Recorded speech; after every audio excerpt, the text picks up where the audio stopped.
मर्दों, खाने को नमक नहीं गोला बारूद की बात करते हो। गौर से सुन लो अपनी माँ को बेचकर खाने वालों, पैदा होकर अपने बाप को भूल जाने वालों। अगर पाकिस्तान बचाना है तो कश्मीर के मुद्दे को हरगिज नहीं उठाना है, क्योंकि हम हिंदुस्तानी हैं। अगर युद्ध हुआ तो कराची को शमशान बना देंगे। इस बार दुनिया के नक्शे से पाकिस्तान का नामो निशान मिटा देंगे। भारत माता की जय। Present by Chandrakanta music Delhi.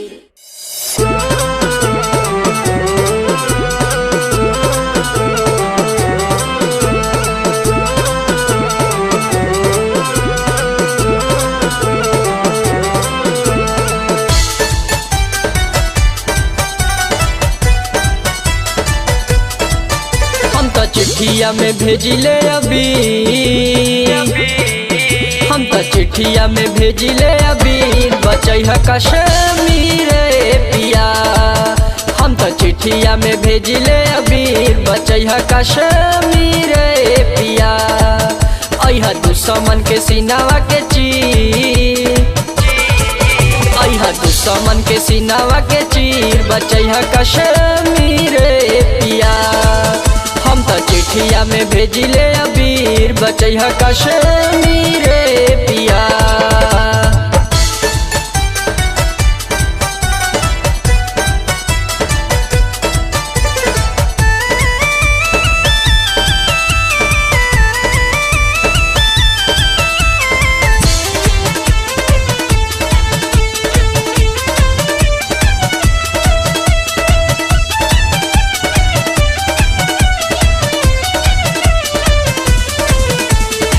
मनी से बढ़ के हुए देशवा के शान हो, छोड़े नहीं एको मौका पापी पाकिस्तान हो।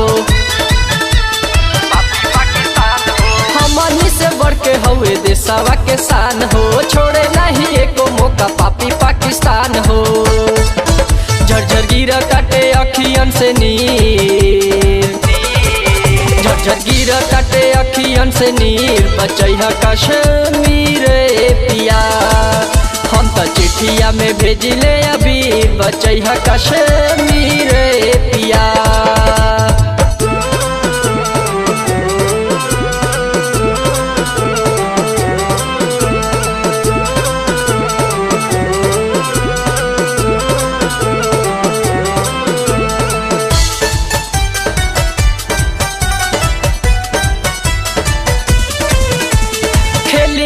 सैया सुखुनावा के होली, एकाएकी करके मरिया दुश्मन के गोली, दुश्मन के गोली। खेली है सैया सुखुनावा के होली, एकाएकी करके मरिया दुश्मन के गोली।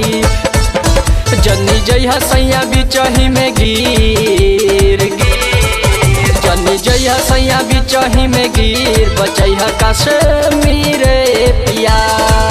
हम तो चिट्ठिया में भेजिले अबीर, बचई है कश्मीर पिया।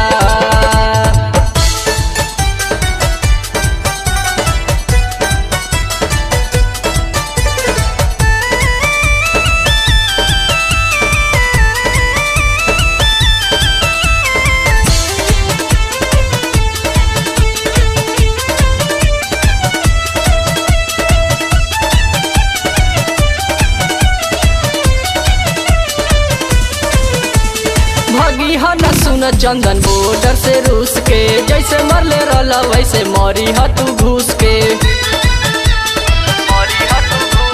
भगी ह न सुना हमरा बॉर्डर से रूस के, जैसे मरले रहला वैसे मरी ह तू घूस के। देवरा धनराज के नियन जइहा भीड़, देवरा धनराज के नियन जइहा भीड़, बचई है कश्मीर पिया। हम तो चिट्ठिया में भेजिले अबीर, बचई है कश्मीर पिया। अइहा दुश्मन के सीनावा के चीर, अइहा दुश्मन के सीनावा के चीर, बचई है कश्मीर पिया। हम तो चिट्ठिया में भेजिले अबीर, बचई है कश्मीर पिया।